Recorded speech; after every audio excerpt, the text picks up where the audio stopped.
pendekatan dalam manajemen kelas. Untuk materi pendekatan dalam manajemen kelas ini, yang pertama yaitu pengertian manajemen kelas. Nah, dalam hal ini akan disampaikan oleh rekan saya yang bernama Dwi Fitriani. Waktu dan tempat kami persilahkan. Assalamualaikum warahmatullahi wabarakatuh.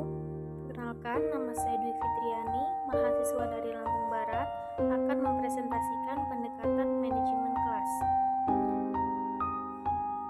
Pengertian manajemen kelas sendiri yaitu adalah mengacu kepada penciptaan suasana atau kondisi kelas yang memungkinkan siswa dalam kelas tersebut dapat terdapat beberapa definisi tentang manajemen kelas. Berdasarkan konsepsi, manajemen kelas itu terbagi menjadi dua, yaitu konsepsi lama dan konsepsi modern. Dalam konsepsi lama, manajemen kelas itu dapat diartikan sebagai upaya mempertahankan ketertiban kelas.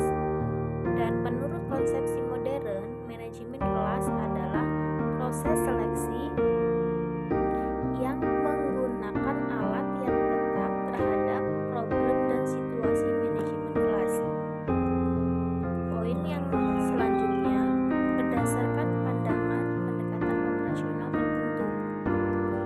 Salah satunya, seperangkat kegiatan guru untuk menciptakan dan mempertahankan ketertiban suasana kelas melalui penggunaan disiplin atau pendekatan otoriter. Yang kedua, seperangkat kegiatan guru untuk menciptakan dan mempertahankan ketertiban suasana kelas melalui intimidasi atau pendekatan intimidasi.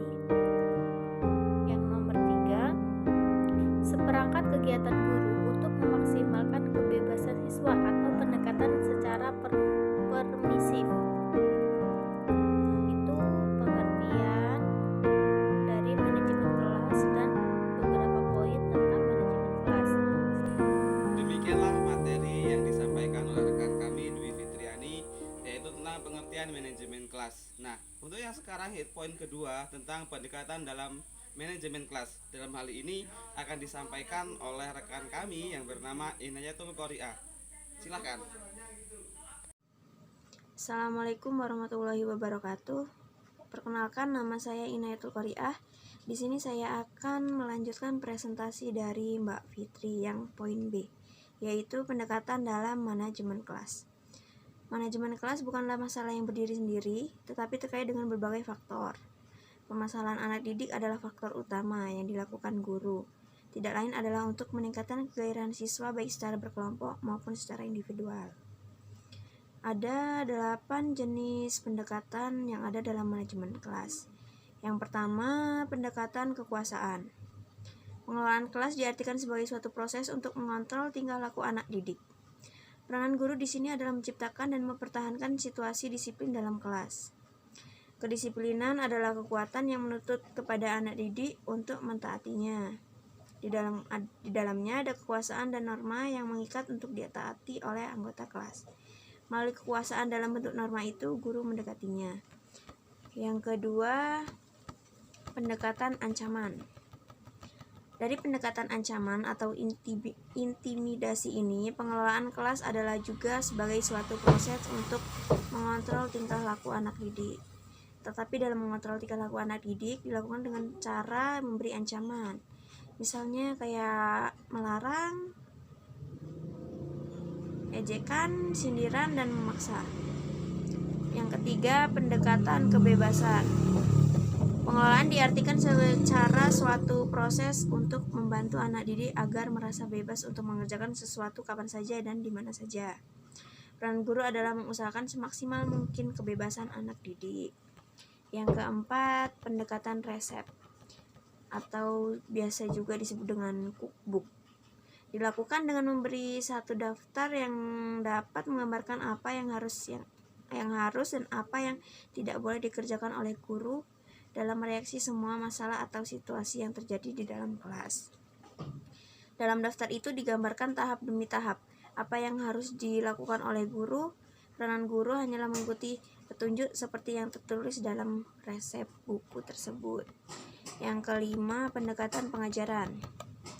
Pendekatan ini didasarkan atas suatu anggapan bahwa dalam suatu perencanaan dan pelaksanaan akan mencegah munculnya masalah tingkah laku anak didik dan memecahkan masalah itu bila tidak bisa dicegah.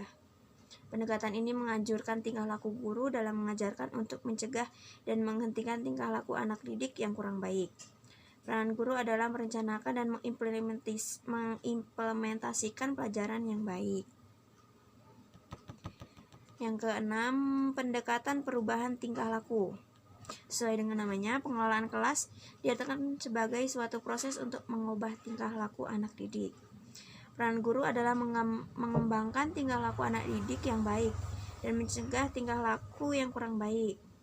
Pendekatan berdasarkan perubahan tingkah laku atau behavior modification approach ini bertolak dari sudut pandang psikologi behavioral.